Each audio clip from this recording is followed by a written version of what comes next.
오늘 본문 말씀은 지난번에 우리 김 목사님이 오셔서 처음 말씀 전하실 때 사용한 그 본문 말씀입니다. 그럼에도 불구하고 제가 오늘 본문 말씀을 가지고 이임 설교를 하고자 합니다. 왜냐하면 제가 다시 영국에 나오려고 고민할 때 제가 결심하도록 용기를 준 말씀이기 때문입니다. 저는 1981년에서부터 4년간 영국에서 주재원 생활을 했습니다. 그러다가 귀국 발령을 받고 한국으로 돌아갔습니다. 그런데 마음속에는 다시 영국에 나오고 싶은 생각이 있었습니다. 그러나 그렇게 하는 것은 저에게 큰 모험이었습니다. 회사 다닐 때는 회사에서 월급을 주기 때문에 먹고 사는 것 그리 걱정이 없었는데 이제 다시 나오면은 내가 스스로 생활 대책을 마련해야 하는 것입니다. 그래서 이 문제를 가지고 고민을 저희 부부는 많이 했습니다. 그러던 어느 날입니다. 장로님께서 하나님으로부터 받은 말씀이라고 본문 말씀을 주셨습니다. 장로님은 저희가 고민하는 것을 보시고 기도하고 계셨습니다. 그런 중에 성령의 감동을 받고 이 말씀을 받으신 겁니다. 이 말씀을 읽는 순간 저는 영국으로 다시 나가는 것이 하나님의 뜻이다 라고 확신했습니다. 그래서 정리하고 한국을 떠나서 영국으로 다시 왔습니다. 아무 대책도 없이 왔습니다. 퇴직금 받은 거 2만 파운드 정도였었는데 그거 들고 나왔습니다. 지금 그렇게 하라 그러면 아마 못했을 것입니다. 전도서 3장에 보면 1절에는 만사에 기한이 있고 천하만사가 다 때가 있다고 말합니다. 그렇습니다. 세상에 만사는 다 때가 있습니다. 만날 때가 있으면 헤어질 때가 있고, 또 올 때가 있으면 갈 때가 있고, 또 떠날 때가 있으면 돌아올 때가 있습니다. 저는 지난 3년 5개월 동안 레딩 교회를 섬기면서 여러분들을 만났습니다. 또 여러분들을 보냈습니다. 근데 지금 입장이 바뀌어서 제가 떠나는 입장이 되었습니다. 마치 버스 대합실인 것처럼 이민교회가 그렇습니다. 그러나 여러분, 제가 떠나는 것도 교회에게는 복이라고 생각합니다. 왜냐하면 제가 떠남으로 새로운 사역자가 오기 때문입니다. 또 교회가 새로운 방향으로 나아갈 수 있기 때문입니다. 그런가 하면 저에게도 복이 됩니다. 이제 사역의 짐을 내려놓기 때문입니다. 선교사님 저를 만났는데 건강하십니다 그렇게 말씀하시는데 그 이면에는 왜 건강한데 그만두냐 그런 의미가 있는 것 같았습니다. 근데 이제 나이가 됐으니까 그만둘 때가 됐다고 생각합니다. 어떤 분은 시원섭섭하다고 말씀을 합니다만 조금 더 시원치 않아요. 섭섭하기만 합니다. 좋은 교회를 놓고 떠나기 때문입니다. 지금까지 제가 이런 교회를 섬길 수 있었던 것은 저에게는 큰 복이요 또 은혜였습니다. 유명한 신학자 고든 맥도날드라는 사람이 있습니다. 그가 이런 말을 했습니다. 현대인들은 대개 두 종류의 삶을 산다. 한 종류는 충동에 의해서 사는 삶이고 다른 한 종류는 사명에 의해 사는 사람이다. 충동에 의해서 사는 사람은 그때그때 상황과 분위기에 따라서 삽니다. 그렇지만 사명에 따라 사는 사람은 분명한 목적을 가지고 삽니다. 똑같은 인생이지만 결과적으로는 큰 차이가 납니다. 충동에 의해서 사는 사람은 삶에 확신이 없습니다. 목표가 분명하지 않습니다. 방황하며 삽니다. 그래서 목적지에 도착하기가 쉽지 않습니다. 그러나 사명에 의해서 사는 사람은 삶에 확신이 있습니다. 목표가 뚜렷해요. 그 목표를 향해서 전진합니다. 그래서 마침내 목적지에 도착합니다.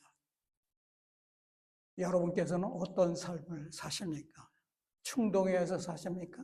사명에 의해서 사십니까?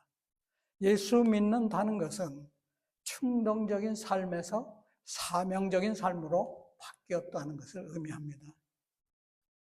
미국의 세들백 교회 워렌 목사가 이런 말을 했습니다. Purpose driven life. 목적에 이끌리는 삶이라는 것입니다. 전에는 한 세상 주어진 거니까 그냥 바람 부는 대로, 물결 치는 대로 그냥 살았습니다. 인생의 목적이 세상에서 출세하는 것이고 성공하는 것이었습니다. 한 세상 편하게 살다가 즐기며 사는 것입니다. 그러다가 수명 다음은 떠나는 것이 인생이었습니다. 안 믿는 사람들의 인생관을 보세요. 다 그렇다고 말할 수 없지만 대부분 그래요. 왜 그들이 아침 일찍 일어나서 저녁 늦게까지 수고합니까? 이걸 이루기 위해서가 아닙니까? 그들은 그렇게 사는 것이 인생인 줄 압니다. 그러나 여러분, 예수 믿으면 달라져요. 그것이 인생이 아닌 것을 깨닫습니다. 그래서 삶이 180도 바뀝니다. 본문에 나오는 이 아브라함을 보세요. 그가 하나님을 모르기 전에는 삶의 목적이 세상적이었습니다. 그에게는 소명이라는 것이 없었습니다. 그렇게 하루하루 살다가 떠나는 인생이었습니다. 나름대로의 꿈과 야망은 있었을 것입니다. 무엇이 되고 싶다, 어떻게 살고 싶다라는 생각은 가지고 있었을 것입니다. 그러나 그걸 가지고 소명이라고 말할 수 없습니다. 그것은 자신이나 세상에서 나온 곳이기 때문입니다. 그것이 세상 사는 데는 필요할지 모르지만 하나님 앞에서는 여러분 아무 소용이 없어요. 소명은 하나님으로부터 주어지는 것입니다. 이 타락한 심성, 변질된 본성에서 나오는 것은 하나님 앞에서 무용지물이에요. 그런데 사람들은 그것을 가지고 위대하다, 고상하다, 훌륭하다, 사명이다라고 말합니다. 근데 여러분, 성경 입장에서 보면 다 쓸모없는 것이에요. 20세기 영국의 지성가라고 할 수 있는 버트란드 러셀이 있습니다. 그는 수학자, 철학자, 수리 논리학자, 역사가, 비평가입니다. 또 노벨 수상자이기도 합니다. 그가 말했습니다. 신이 있다고 가정하지 않는 한 삶의 목적에 대한 결론은 무의미하다. 그러니까 하나님이 없는 삶의 목적은 아무것도 아니라는 뜻입니다. 이 사람은 무신론자예요. 무신론자가 이런 말을 했다 그러면 하나님을 믿는 사람들이야 어찌 되겠습니까? 그러므로 믿는 자라면 삶의 목적이 분명해야 합니다. 그런데 하나님을 믿고 나니 생겼어요, 그게. 그전에는 없었어요. 예수 믿고 나니까는 비로소 생긴 것입니다. 따라서 하나님을 믿는다는 것은 인생의 목적, 발견했다는 것이나 다름없습니다. 여러분, 그거 발견하셨습니까? 그래서 그것을 쫓아서 사십니까? 사도 바울 보십시오. 그가 예수를 만나고 소명을 받습니다. 이방 세계에 복음 전하는 것입니다. 그는 그것을 자기의 사명이라고 믿고 그것을 쫓아 삽니다. 그는 고귀한 집안의 출신입니다. 세상이 인정하는 지성인입니다. 종교적으로는 타의 추종을 불허하는 열심을 가지고 있었습니다. 또 누구나 가지고 싶어하는 로마 시민권을 갖고 있었습니다. 한마디로 얘기하면 장래가 촉망되는 청년이었습니다. 그런데 이 바울이 예수 믿고 달라집니다. 자신이 지금까지 이루어 놓았던 것, 자신이 가지고 있던 기득권을 버리는데 빌립보서 3장 3절은 배설물처럼 버렸다고 합니다. 점잖은 표현으로 배설물이라고 했는데 솔직히 하면 똥입니다. 똥처럼 버린 것이에요. 그리고 그는 위에서 부르신 소명을 쫓아 삽니다. 그가 자신에 대해서 말하는 것을 들어보십시오. 형제들아, 나는 아직 내가 잡은 줄로 여기지 아니하고 오직 한 일, 즉 뒤에 있는 것은 잊어버리고 앞에 있는 것을 잡으려고 표대를 향하여 그리스도 예수 안에서 하나님이 위에서 부르신 부름의 상을 위하여 달려가노라. 빌립보서 3장 14절 말씀입니다. 소명은 부르심입니다. 영어로는 콜링이라고 합니다. 사명은 미션입니다. 이 미션은 그 부르심을 쫓아 사는 삶을 말합니다. 예수 믿는 삶이란 하나님의 부르심을 자기의 사명으로 알고 그것을 쫓아 사는 삶을 말합니다. 안 믿는 사람에게는 부르심이라는 것이 없습니다. 따라서 삶의 목적이 없다고 할 수 있습니다. 이렇게 말씀드리면 반감을 품으실 분이 계십니다. 아니, 그러면 예수 믿지 않는 사람은 다 목적 없이 사는 것이냐? 그런 의미로 말씀드리는 것이 결코 아닙니다.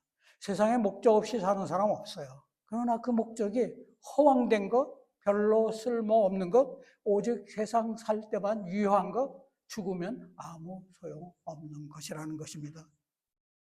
요한일서 2장 17절은 이 세상도 정욕도 다 지나간다고 합니다. 따라서 그런 것은 다 일시적이에요. 영원하지 못해요. 영혼에 비하면 하잘 것 없는 것입니다. 적어도 신앙의 세계에서는 말입니다. 성경에는 세상의 모든 것이 하나님으로부터 시작되었다고 합니다. 골로새서 1장 16절을 보면 만물이 그에게서 창조되되 하늘과 땅에서 보이는 것들과 보이지 않는 것들과 혹은 왕권들이나 주권자들이나 통치자들이나 권세자들이나 만물이 다 그로 말미암고 그를 위하여 창조되었고, 그는 1차적으로 예수를 가리킵니다만 그 뒤에는 하나님이 있습니다. 그러므로 모든 것이 하나님 중심이 되어야 합니다. 따라서 하나님으로부터 시작되지 않고 하나님으로부터 나오지 않는 것은 무의미합니다. 가치가 없어요. 혹 세미나나 강연이나 책이나 영화를 보고 자기의 인생을 결정할 수도 있습니다. 그러나 그것은 진정한 삶의 목적을 발견한 것이라고 말씀드릴 수 없습니다. 왜냐하면 하나님으로부터 온 것이 아니기 때문입니다. 성경은 분명히 모든 것이 하나님으로부터 시작됐고 하나님을 위해서 만들어졌다고 합니다. 그러므로 여기에 우리의 삶의 초점을 맞춰야 됩니다. 자기가 왜 사는지, 왜 태어났는지 모르고 하루하루 살던 아브라함에게 하나님이 나타나 말씀합니다. 그리고 소명을 줍니다. 여호와께서 아브라함에게 이르시되 너는 너의 고향과 친척과 아버지의 집을 떠나 내가 내게 보여줄 땅으로 가라. 내가 너로 큰 민족을 이루고 내게 복을 주어 내 이름을 창대하게 하리니 너는 복에 될지라. 이것을 보고 하나님께서는 아브라함에게 소명을 주셨는데 왜 나에게는 주시지 않지? 라고 반문할 수 있죠. 또는 하나님이 나에게도 아브라함처럼 이렇게 말씀하셨으면 무엇하라 어떻게 하라 하고 라고 하셨으면 나도 그렇게 할 텐데 라고 할 수 있습니다. 제가 늦은 야에 신학을 하기로 했을 때 사람들이 종종 물었습니다. 어떻게 그런 결정을 했습니까? 하나님이 그렇게 하라고 말씀하셨습니까? 또는 무슨 계기가 있을 거 아니겠습니까? 근데 저는 딱히 어떻다고 대답을 할 수가 없었습니다. 아브라함에게 하신 것처럼 나에게 그런 말씀을 하지 않으셨기 때문입니다. 제 속에 소원을 주신 것 외에는 없었습니다. 그래서 저는 그것을 위해서 기도했습니다. 그리고 그것이 하나님으로부터 온 것임을 믿어졌습니다. 그래서 공부를 시작했습니다. 나중에 보니까는 그게 하나님의 부르심이었다는 것을 확신하게 됐습니다. 그러면 아브라함의 소명을 현대를 살아가고 있는 우리는 어떻게 받아들여야 합니까? 아브라함의 경우처럼 하나님이 직접 나타나서 너 이런 일 해라 라고 말씀하지 않는다면 과연 하나님의 나에 대한 부르심을 내가 어떻게 받아들여야 되는가?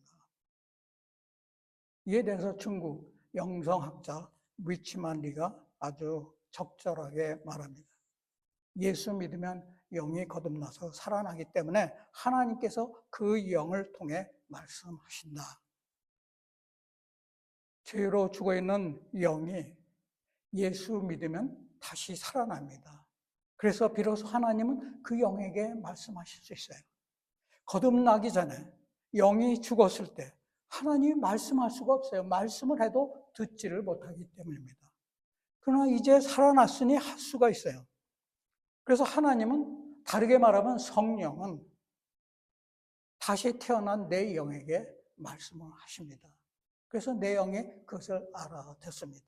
워치만 네가 이것을 지규 영적 감각이라는 표현을 씁니다. 영어로는 spiritual insight 또는 spiritual sensor라고 합니다. 영적 감각이 풍기는 뉘앙스와 같이 하나님이 말씀하시려면 감각, 즉 영적 센서가 민감해져 있어야 합니다. 센서가 둔하면 시그널이 와도 그것을 감지하지 못합니다. 내가 예수를 믿어도 영적 감각이 둔해 있으면 하나님의 말씀을 들을 수가 없어요. 들어도 무슨 말인지 깨닫지를 못합니다. 그리고 자기 느낌이나 생각을 이거 하나님의 말씀이라고 생각하고 엉뚱한 일을 하기도 합니다. 뒤에서 보면 이런 사람 수없이 많습니다. 목회자들도 있어요. 선교사들도 있어요. 장로들에게도 있어요. 수없이 많습니다. 그러므로 예수를 믿는다 해도 우리의 영이 이렇게 둔해져 있으면 안 됩니다. 그럼 하나님이 말씀하시는데도 이게 무슨 말씀인지 깨닫지도 못하고 들리지도 않습니다. 우리 하나님은 외치지 않아요. 목소리 높이지 않습니다. 소리가 거리에 들리게 하지 않습니다. 하나님은 미세하게 말씀합니다. 그러므로 내 영적 감각이 아주 예민해져 있지 않으면 들을 수가 없어요. 그런데 내 영이 세상 욕심, 세상 가치, 세상 문제로 영이 둔해져 있습니다. 혼탁해져 있습니다. 그럼 하나님의 말씀을 들을 수가 없어요. 그러므로 여러분, 우리는 세상 소리에 귀를 막아야 됩니다. 세상 생각을 버려야 됩니다. 가치관을 버려야 됩니다.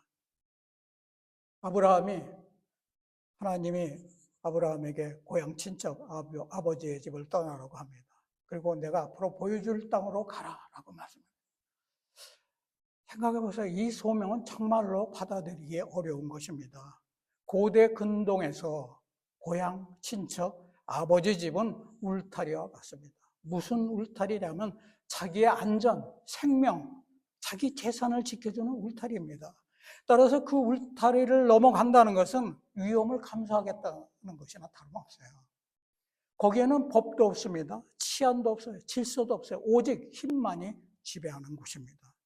그런데 그를 하나님이 불러내십니다. 그의 나이 그때 35살 정도였을 것이라고 추정합니다. 이 부르심을 듣고 아브라함은 지금 결단해야 됩니다. 내가 하나님의 말씀을 듣고 쫓아서 갈 것이냐?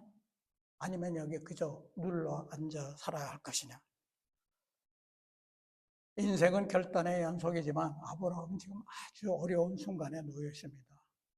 하나님이 앞으로 될 일을 시원하게 다 보여주고 그러고 떠나라면 떠나는 것이 그렇게 어렵겠습니까? 하나님이 부르시는데 좋고 나쁘고 어디서 그냥 그 소리를 듣고 따라야지. 그러면 왜 믿는 사람들이 하나님의 부르심을 외면할까요? 목사님, 난 아무것도 듣지 못하는데 지금 무슨 말씀하시는 거예요? 그렇겠습니까? 그렇지 않아요. 예수를 믿어서 하나님의 자녀가 되면은 소명을 주십니다. 근데 단지 내가 그것을 못 알아차리고 있다는 것입니다. 내 영의 센서가 둔해서 세상 가치관, 세상 욕심, 세속적인 인생관 때문에 이 영이 혼탁해져 있으니 하나님이 아무리 말씀을 해도 그것을 듣지 못하는 것입니다. 그러므로 우리의 영을 씻어야 됩니다. 깨끗하게 해야 됩니다. 마태복음 5장 8절은 마음이 청결한 자는 하나님을 볼 수 있다고 그러는데 여기서 이 마음이라는 건 영을 의미합니다. 하나님은 이제 아브라함을 들어서 아브라함의 1막을 내리고 새롭게 2막을 시작하려고 합니다. 중요한 것은 이 주인공이 아브라함의 태도입니다. 아브라함이 이 드라마에서 역할을 해내야 됩니다. 그렇지 않으면 하나님께서 아브라함을 통해서 인류를 구원할 그 위대한 구속의 드라마가 성립되지 않습니다. 그래서 아브라함은 중대한 결정을 내려야 됩니다. 안전하고 편안한 자리에서 일어날 것인가? 아니면 그대로 살 것인가? 그때 왜 그런 모험을 감수하지? 왜 괜히 나는 물론 가족까지 고생을 시키려고 그러지? 그러나 그럼에도 불구하고 아브라함이 결단할 수 있었던 이유가 있습니다. 그 결단을 촉구하는 분이 하나님이기 때문입니다. 그분은 아브라함을 통해서 인생의 목적과 계획을 가지고 있었습니다. 그를 통해서 위대한 일을 하고자 합니다. 그것은 오직 믿음의 눈으로만 볼 수 있어요. 그런데 아브라함이 그걸 본 겁니다. 그래서 모든 것을 털어버리고 일어납니다. 그리고 과감하게 미지의 땅 가나안을 향해서 출발합니다. 여기까지는 아브라함이 참 잘했습니다. 근데 문제가 생깁니다. 갈대아 우르에서 떠나서 가나안으로 가는 도중에 하란이라는 곳에 잠시 머뭅니다. 근데 아버지 테라가 그의 발목을 잡고 더 가지 못하게 하는 것입니다. 이 테라는 이 문명의 발달은 하란이 너무 좋은 곳이에요. 구태 여기를 떠나서 그 모르는 땅에 가서 고생할 필요 없다는 거예요. 그래서 아브라함은 테라가 죽기까지 45년간을 하란에 머물러 있어야 했습니다. 근데 마침내 아버지가 죽습니다. 그래서 하나님이 다시 나타나 말씀합니다. 내 고향, 친척, 아버지의 집을 떠나라. 아브라함은 잊었는지 모르지만 하나님은 잊지 않고 계셨습니다. 아브라함은 이 부르심에 응답하여서 가나안을 향해서 떠납니다. 그때 그의 나이가 75세라고 성경은 말합니다. 하나님의 소명에는 두 가지가 있습니다. 하나는 1차적인 소명으로서 구원을 위한 부르심입니다. 여러분께서 이 부르심을 듣고 하나님 앞에 나왔죠. 또 하나는 2차적인 소명입니다. 이것은 구원받은 자에게 주시는 특별한 소명입니다. 이것을 아는 것이 너무 중요합니다. 그래, 내가 왜 이 세상에 태어났나? 내가 무엇을 하고 살아야 되는가? 그것을 깨닫게 됩니다. 이것을 모르면 그저 교회 왔다 갔다 하는 것으로 만족하고 교회에서 좀 봉사하고 헌금하고 그러면 다 됐다고 생각합니다. 근데 그거 아니에요. 그거는 교회 다니면서 기초적으로 하는 그런 수준밖에 안 돼요. 하나님은 각자에게 하나님 계획을 갖고 계십니다. 근데 예수를 믿어도 이것을 잘 모르기 때문에 방황하게 됩니다. 또는 알기를 아는데 희미해서 확신을 가지고 살 수 없습니다. 이것도 했다, 저것도 했다 하며 귀중한 인생을 낭비합니다. 그렇게 해가지고는 인생의 변화가 일어나지 않습니다. 또 하나님을 기쁘시게 하는 삶을 살 수도 없어요. 그러나 일단 소명을 발견하고 결단하면 내 인생에서 큰 변화가 일어납니다. 그리고 새로운 인생의 장이 열리는 것을 경험할 수 있습니다. 만약 아브라함이 귀찮아서 위험해서 두려워서 그냥 자리에 주저앉았다고 가정해 보십시오. 그가 복의 근원이 될 수 있습니까? 믿음의 조상이 될 수 있었습니까? 하나님과 동행하는 복을 누릴 수 있었습니까? 하늘나라 백성이 될 수 있었습니까? 오고 가는 세대에서 그의 이름이 빛날 수 있겠습니까? 한낱 별 볼 일 없는 인생을 살다가 그냥 사라졌을 것입니다. 그러나 그가 결단을 하니까 놀라운 일이 일어나지 않습니다. 일생일대의 변화가 일어나는 것입니다. 하나님의 땅의 인생에서 하늘의 인생으로 도약을 했습니다. 여러분께서는 살면서 이런 변화 경험하셨습니까? 그래서 나의 삶이 목적이 바뀌었습니까? 그리고 지금 그런 삶을 살고 계십니까? 성경에 나오는 인물들을 보세요. 다 그랬습니다. 모세가 그랬습니다. 다윗이 그랬습니다.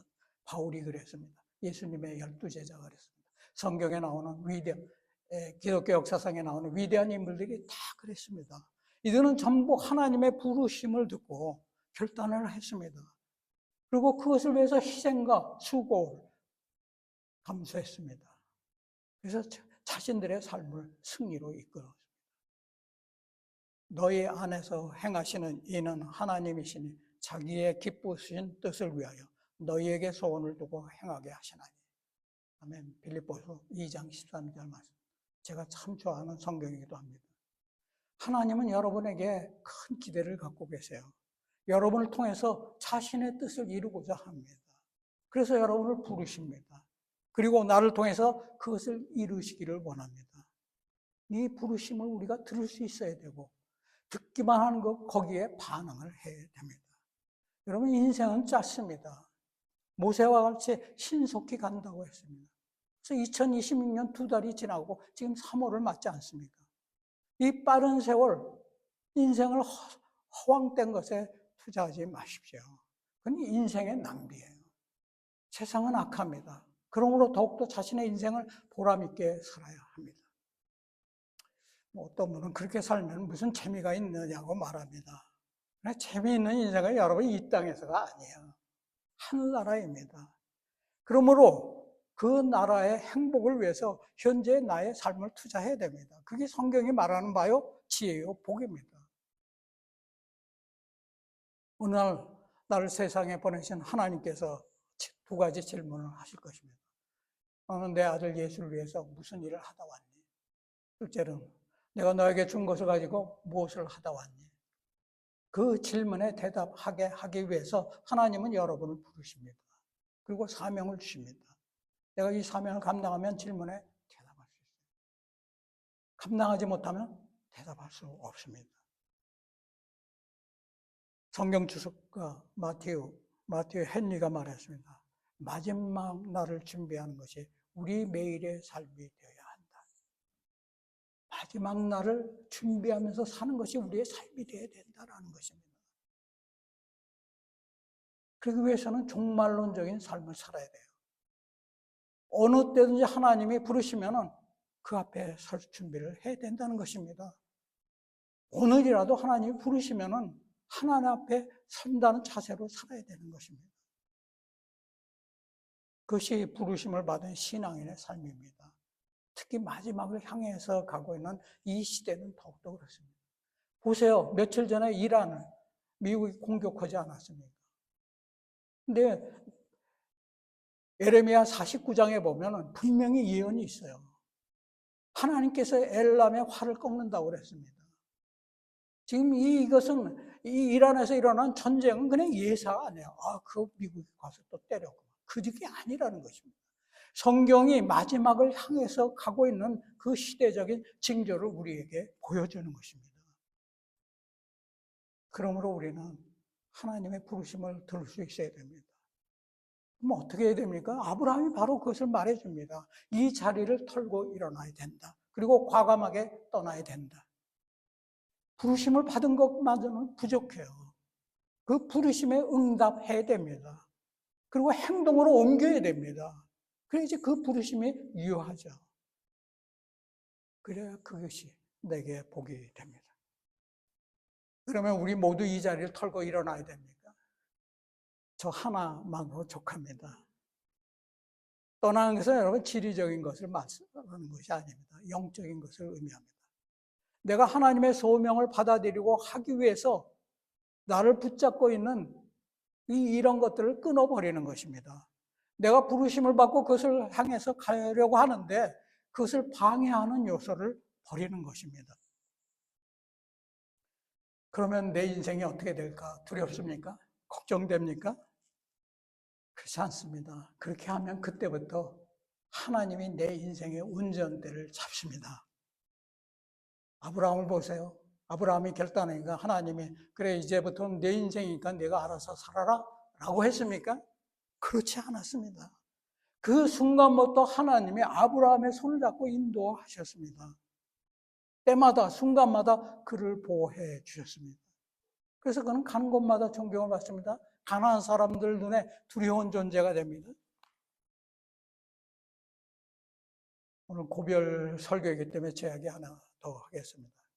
앞으로는 또 들으실 수 없기 때문입니다. 저는 35년 전에 하나님의 부르심을 받았고 그렇게 설교를 지난번에 했습니다. 하나님은 그때 저에게 풀타임 사역자가 되라는 그런 소원을 주셨습니다. 그때 제 나이는 45살이었습니다. 저는 그때 영국의 의류 도매 업자들에게 의류를 공급하는 사업을 하고 있었습니다. 그 나이에 신학을 한다는 것이 도무지 어울리지 않았습니다. 또 공부하고 나서 어떻게 될까 막연했습니다. 더군다나 먹여 살려야 할 가족이 있고 또 교육시켜야 할 자식이 있었습니다. 그래서 그 부르심을 받아들이기가 쉽지 않았습니다. 그래서 이리 피하고 저리 피하고 아브라함이 부르심을 받고도 아버지 테라 때문에 45년간 지체한 것 같지 말입니다. 근데 그 하나님의 부르심은 이상하게도 날이 갈수록 점점 강해지고 나중엔 그 부르심이 얼마나 가슴에 와닿는지 거부할 수가 없어요. 그래서 하나님 앞에 항복했습니다. 하나님, 천부의 의지 없어서 손들고 옵니다. 한 조건을 붙였습니다. 하나님 내 삶을 책임져 주셔야 됩니다. 그러고 나니까 그 다음부터 하나님이 내 삶을 테이크오버 하더라고요. 그래서 무사히 학교 졸업했습니다. 목사 안수 받았습니다. 교회에서 청빙했습니다. 더군다나 킹스크로스 한인교회에서는 교회 청성기를 이루는 그런 은혜도 누렸습니다. 은퇴원은 2년 동안 그리스를 왔다 갔다 하면서 난민 선교를 했습니다. 근데 코로나 때문에 그것이 끊겼죠. 그 후에는 레딩 한인교회에서 3년 5개월 동안 목회를 했습니다. 저는 그렇게 믿습니다. 제가 뭐 자랑하고자 하는 것이 아닙니다. 하나님의 부르심에 순종하니까 하나님께서 이렇게 길을 열어주신다는 것입니다. 그뿐만 아닙니다. 먹고 마시는 것, 자녀 문제까지 하나님께서 다 보호해 주세요. 여러분, 하나님의 부르심은 당시에 받아들이기 어려운 것일 수 있습니다. 버리거나 포기할 것이 많이 있습니다. 또 그렇게 한다고 해서 장래가 다 보이는 것도 아니에요. 오히려 불안하고 두렵기만 합니다. 그러나 여기에 비밀이 있습니다. 일단 받아들이면 그 다음부터 하나님이 내 삶을 인도해 주신다는 것입니다. 아브라함을 한 걸음 한 걸음 인도하듯이 하나님께서 내 인생을 인도하시는 거예요. 하나님이 인도하시는데 무슨 두려움이 있겠습니까? 두려움이 있다는 것은 내가 하나님을 믿지 못하기 때문입니다. 그래서 우리에게 요구되는 것은 이게 하나님의 부르심이다 라고 확신이 간다면 그 말씀에, 그 부르심에 순종을 해야 됩니다. 이 사실에 대해서 훗날 히브리서 기자가 말합니다. 믿음으로 아브라함은 부르심을 받았을 때 순종합니다. 장래 유업으로 받을 땅에 나아갈새 갈 바를 알지 못했다. 갈 바를 알지 못했다. 그 하나님은 한 걸음 한 걸음 매일매일 인도하시는 거지. 너 일주일에는 여기 뭐, 한 달 후에는 여기 있어. 네가 최종적으로 갈 곳은 어디야? 구체적으로 말씀 안 하셨다는 거예요. 그러니까 아브라함에게는 필요한 것은 그저 하루하루 하나님을 의지하고 살 수밖에 없어요. 우리의 삶이 그래야 된다는 것입니다. 내가 하나님의 말씀에 순종하며 나아갈 때 하나님께서 내 믿음을 보시고 내 걸음을 인도하십니다. 우리가 배워야 할 인사이트가 바로 아브라함에서 찾을 수 있습니다. 하나님의 부르심이라고 믿어지면은 이해가 되지 않더라도 현실과 상황과는 다르게 갈지라도 그것을 믿음으로 받아들여야 된다는 것입니다. 그러면 하나님께서 합력하여서 선을 이루시는 하나님께서 나에게 새로운 인생과 또 미래를 열어주십니다. 마침내 승리하게 해주십니다. 성도 여러분, 하나님의 부르심을 들으실 수 있기를 바랍니다. 그리고 그것이 들렸다 그러면 주저하지 말고 응답하십시오. 그리고 믿음과 확신을 가지고 나아가십시오. 여러분의 인생을 통해서 위대한 일을 하실 것입니다. 나는 학교에서 학생을 가르치는데 나는 뭐 영업을 비즈니스를 하고 있는데 그럼 나도 다 모든 거 팽개치고 이제부터 신학하고 목사가 돼야지. 그런 게 아닙니다. 하나님께서는 내가 그 자리에서 하나님의 자녀로서 무엇을 해야 되는지 내가 하나님을 의지하고 기도하고 구하면 하나님께서 그걸 알려주신다는 거죠. 그래서 내가 지금 학교에서 가르치는데 학생들을 내가 어떤 식으로 해야 되고 내가 지금 사업을 하고 있는데 이 사업을 해서 무엇을 어떻게 해야 되는가 하나님이 뚜렷하게 보여주십니다. 그렇게 하고자 하나님께서 여러분을 부르셨습니다. 그게 하나님이 여러분에게 두고 계신 소원입니다. 그리고 기대입니다. 그리고 그게 여러분에게 진정 복이고 여러분이 사는 이유입니다. 아무쪼록 그런 삶을 사시기를 주님의 이름으로 권면합니다. 하나님의 축복과 은총이 그리고 평강이 성도 여러분과 가정과 교회에 영원토록 함께 하시기를 축복하며 오늘 말씀을 마치겠습니다. 기도하겠습니다. 하나님 아버지, 하나님은 우리를 부르시고 예수 그리스도를 통해 하나님의 자녀가 되게 하셨습니다. 그리고 우리에게 새로운 사명을 맡기십니다. 이렇게 하는 것은 우리가 하나님의 뜻을 행함으로 하나님 앞에서 상급을 받게 하기 위함입니다. 하나님, 우리 중에 세상적인 가치관과 인생관에 매여 이 부르심을 듣지 못하는 분이 없기를 기도합니다. 그래서 그날에 우리가 듣지 못해서 하나님 앞에 섰을 때 이 악하고 게으른 종이라는 책망을 받지 않기를 기도합니다. 아브라함은 하나님의 부르심에 순종하여서 고향 친척 아버지의 집을 떠나서 우리도 하나님의 부르심을 듣고 순종하게 하여 주시옵소서. 이것이 진정 복이요 지혜입니다. 이 복과 은혜가 오늘 말씀을 듣고 하나님의 부르심에 순종하며 살겠다고 결단하는 성도들에게 영원히 있기를 기도합니다. 앞으로도 계속해서 이 레딩 한인교회를 통해서 영광 받으실 주님을 찬양합니다. Heavenly Father, God has called us and made us children of God through Jesus Christ. And He entrusts us with a mission. He does this so that we may do His will and receive heavenly reward. God, may there be no believer among us who, bound by worldly values and perspectives on life, fails to hear or turn away from this call. Because when we stand before God on that day, may we not become wicked and lazy servants who suffer shame.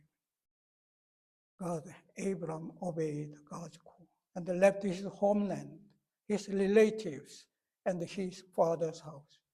May we too hear God's call and obey. This is a true blessing and wisdom. May this blessing and grace abide eternally with the believers who hear this word today and resolve to live in obedience of God's call. We pray, God, who will be glorified through Reading Korean Church. We pray all these things in the name of Jesus Christ. Amen.